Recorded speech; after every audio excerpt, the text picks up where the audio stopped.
thanks a lot for the film. I'm really, really moved watching this film. It was very beautiful. I'll have many more thoughts, but one of the first things which really hit me was uh, how beautifully. Obviously, it's an incredibly hard life, harder than one can even imagine by seeing the film. But there's such a beautiful balance between bringing that out and saying nothing more about it. So to me, that is one of the first things which I really love about the film. That it just, and of course, the second thing, but is the pace. But I think that that is still something which leads to what you feel about the film. What I just said. So that's my first reaction, and I'm.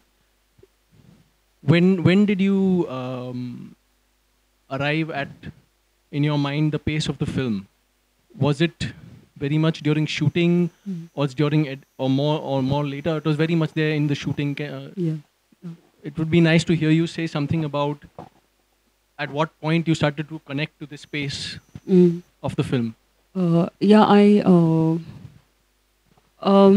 had for me the desert, the landscape was very, very important. I mean, it was what brought me back, again and again, and I really wanted that monotonous landscape, and also their life. It was very similar as well, because they would spend long time doing just the same thing over and over again, and also long time doing nothing because they had to wait till it got a bit cooler or whatever.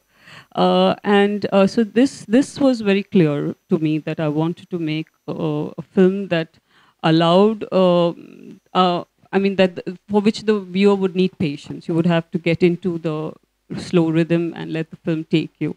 Also, before shooting, we discussed a lot of films, and we watched a lot of films that I had liked and that Lutz also liked, observational films. And one of them was called I don't know, it's a German film called Into Great Silence.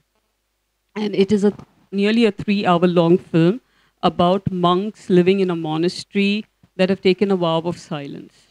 And so there's hardly anything spoken in the whole film.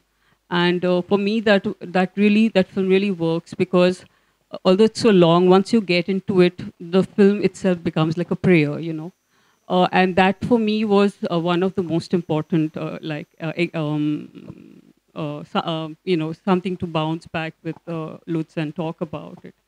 Then there were other films that I like there's a Spanish film on an artist trying to paint a quince tree in his backyard and never getting it right because the light keeps changing. So so all of this helped us to decide also what kind of how we wanted to compose, and also how long to keep shots, to keep the shot. Yeah, and of course the editing. Of course, it really this editor that I worked with. I mean, I must say that this was the second editor I worked with, and she was really, really right for the job, because she had a very intuitive sense of the rhythm and the pace, and she didn't try to cut too fast, and she really kept the rhythm of the shot. Yeah, I think that's it. And there were some still photographs, also photographers that we liked, and then we would discuss the frame and we'd say, okay, what works? Why does it work? Taking its time like this and not becoming monotonous.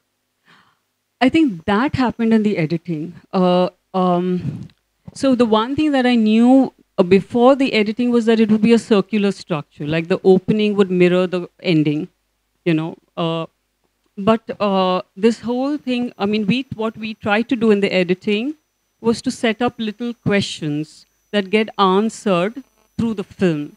So basically, if you are, you're rewarded as a viewer, you're rewarded through the film. Like for example, this unearthing of all the stuff coming out, and you don't really understand what's going on.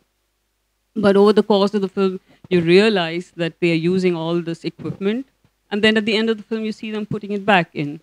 Also, like for the first time, you may not know that the water that they are pumping out is saline. But then later in the film, there is a water tanker that comes to give them drinking water.